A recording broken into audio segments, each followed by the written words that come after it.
அனைவருக்கும் வணக்கம். 2026க்கான தேர்தல் காலம் வந்துடுச்சு.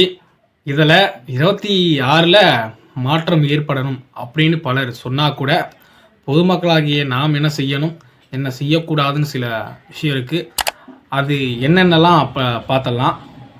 முதல் விஷயமாக என்னெல்லாம் செய்ய வேணும்னா, நம்மளுடைய மண்வளம், மக்கள் வளம், வாழ்வியல், பண்பாடு, கலாச்சாரம், மொழி மற்றும் இளைஞர்களை எப்படி வளர்ச்சி பெறுவது, நாடு எப்படி முன்னேறுவது, மக்களின் பாதுகாப்பு எப்படி உறுதி செய்யப்படுவது அப்படின்ற விஷயத்தெல்லாம் யார் சரியான முயற்சிகள் மேற்கொள்கிறாங்க, யார் சரியான போராட்ட களத்தில் நிற்கிறாங்க அப்படின்ற விஷயத்தை பார்த்து உங்கள் பொன்னான வாக்குகளை எங்கே செலுத்த வேண்டும்.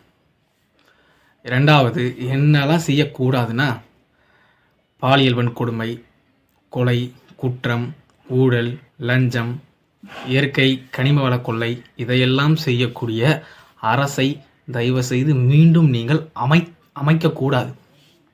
இந்த விஷயத்தில் உறுதியாக இருங்க, நிலைப்பாடோடு இருங்க.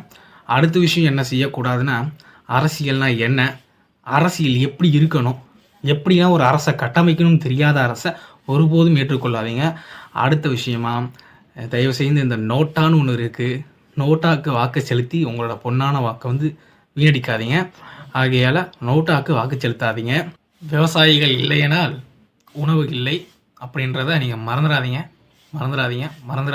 எத்தனையோ பேர், எத்தனையோ புரட்சியாளர் சொல்லிலாம் கேட்காத மக்கள் கூட்டம் இந்த எளிய பிள்ளை நான் சொல்லி கேட்டுற போகிறாங்களா, இல்லை நான் சொல்லி ஏதாவது மாற்றம் நடந்துட போதா? களத்தில் நிற்கிறவங்களாலே மாற்றத்தை செய்ய முடியல.